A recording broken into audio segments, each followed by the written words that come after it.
Happy Holi. Happy Holi. তো হোলিতে শিলিগুড়ি আসলে সেফ নাকি রিস্কি? আজকে আমি বাড়ি থেকে বেরোচ্ছি শুধু একটা জিনিস জানার জন্য। আজকে বাইরে বের হওয়া সত্যি কি ঠিক হবে নাকি ঝামেলা হবেই? অনেকে ভাবেন খুব মজা হয়, অনেকে ভাবেন খুবই রিস্কি। তাই ভাবলাম নিজেই দেখে আসি আসল রিয়ালিটিটা কি। শেষে এমন একটা জিনিস দেখাবো যেটা হয়তো আপনি জানেনই না। চলুন বেরিয়ে পড়ি। সবার প্রথমে আমরা চলে আসলাম আমবাড়ি শক্তি সোপান ক্লাবের সামনে। এখানে কিন্তু প্রতি বছর খুব জমজমাটেভাবে হোলি উদযাপন হয়। এই মুহূর্তে দেখতেই পাচ্ছেন চারিদিকে সবাই রঙে মেতে উঠেছে। আমরাও একটু দাঁড়িয়ে কিছুক্ষণ এনজয় করলাম। তারপর সেখান থেকে আমরা রওনা দিলাম আশিঘর বানেশ্বর মোড়ের দিকে। এটা হলো জলেশ্বরী বাজার। আজকে যেহেতু হোলি তাই রাস্তাঘাট কিন্তু একদম ফাঁকা। এই যে এখানে দেখতে পাচ্ছেন এটা হলো ঢাকেশ্বরী কালী মন্দির। আপনি যদি হোলির দিনে বাইরে বের হন তাহলে কিন্তু একদম সতর্ক থাকবেন। আর একটু এগিয়ে গিয়ে আমরা পৌঁছে গেলাম আশিঘর মোড়ে। এখানে কিন্তু ট্রাফিক পুলিশও রয়েছে। ওনারা গাড়ি থামিয়ে চেক করছেন কেউ মদ খেয়ে গাড়ি চালাচ্ছে কিনা, সেটা মেশিন দিয়ে পরীক্ষা করা হচ্ছে।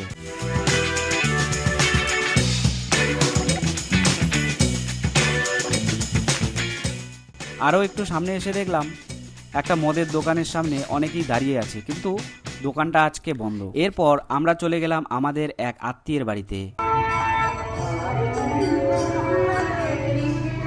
এখানে ছোট ছোট বাচ্চারা দারুণ মজা করে হোলি খেলছে। আমরাও সেখানে কিছুক্ষণ সময় কাটালাম, একটু খাওয়া দাওয়া করলাম আর বাচ্চাদের সাথে আমরাও একটু রঙে মেতে উঠলাম।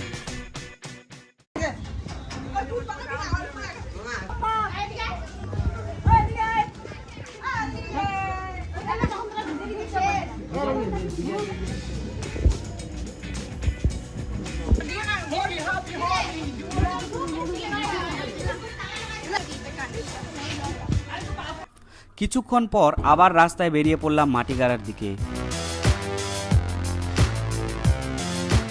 এই ক্লিপটা দেখুন, এটা হলো সেবক রোড। আজকে উৎসবের দিন বলে এখানে গাড়ি চলাচল তুলনামূলকভাবে কম। এরপর আমরা পৌঁছে গেলাম চাম্পাশাড়ি মোড়ে। এখানে একটু ভিড় চোখে পড়ছে, কারণ এই জায়গায় রাস্তার কিন্তু কাজ চলছে। সেই কারণেই মাঝে মাঝে এখানে ছোটোখাটো জ্যাম হয়েই থাকে। এরপর সামনে এগোতে গিয়ে একটা মদের দোকানের সামনে আবার কিছু লোকজন দেখা গেল। অনেকেই বন্ধুদের সাথে হোলি উপভোগ করছে।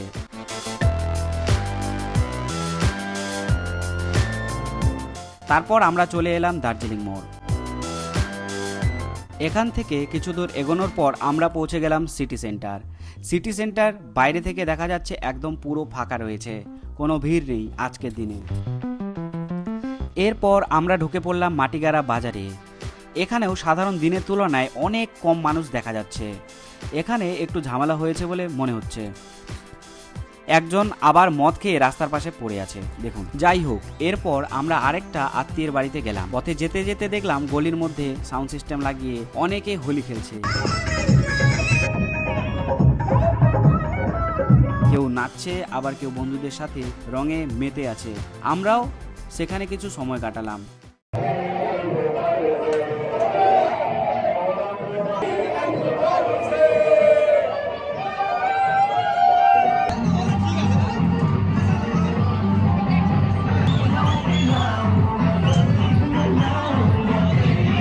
এরপর সেখানে কিছুক্ষণ সময় কাটানোর পর আবার বেরিয়ে পড়লাম।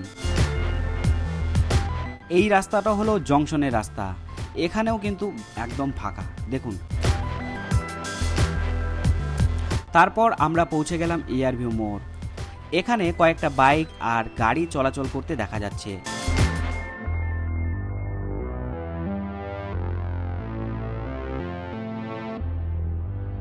এরপর আমরা হিলকা রোড হয়ে সেবক মোড়ে এলাম। আজকের দিনে সেবক মোড়টা দেখে নিন। এই যে দেখুন, আজকে মার্কেটের প্রায় সব দোকানপাটই বন্ধ, তবে দু একটা দোকানে হোলির জামা কাপড় মানে সাদা টি শার্ট বিক্রি করতে দেখলাম। এরপর আমরা চলে এলাম ভেনাস মোড়। এখানেও রাস্তায় খুব বেশি গাড়ি নেই, মাঝে মাঝে কিছু বাইক যাচ্ছে।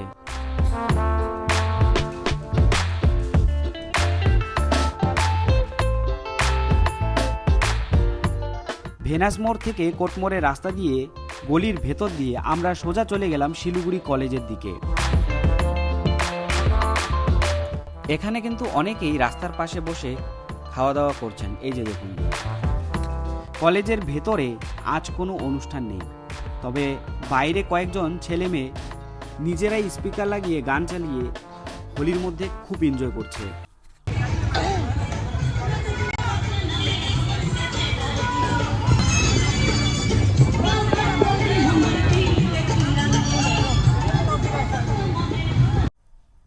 এরপর আমরা সোজা বেরিয়ে পড়লাম ডাবগ্রামের দিকে। এখন আমরা ডাবগ্রাম মাঠে রয়েছি। ডাবগ্রাম মাঠে কিন্তু একটু ভিড় রয়েছে, কিন্তু সবাই নেশা করছে।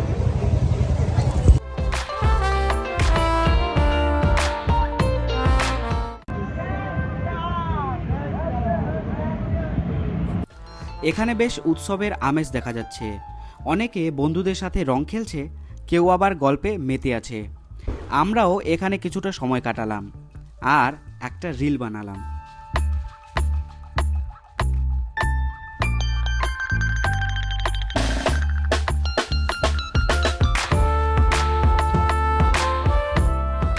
তারপর এখানে একটা মজার জিনিস খেলাম, সেটা হলো গোলা। জলজিরা দিয়ে গোলা খাওয়ার মজাটাই আলাদা।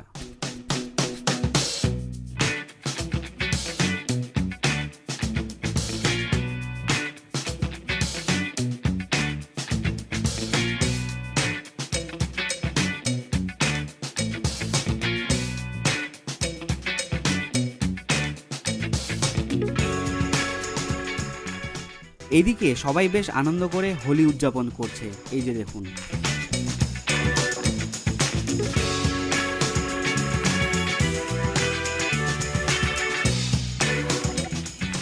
খেতে কিন্তু বেশ ভালো লাগলো।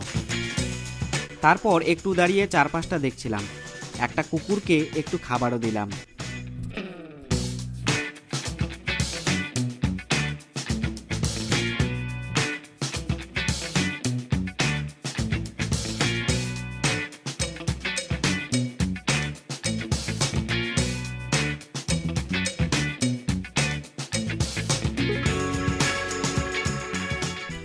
তো আজকের হোলি ব্লগ এখানেই শেষ করছি।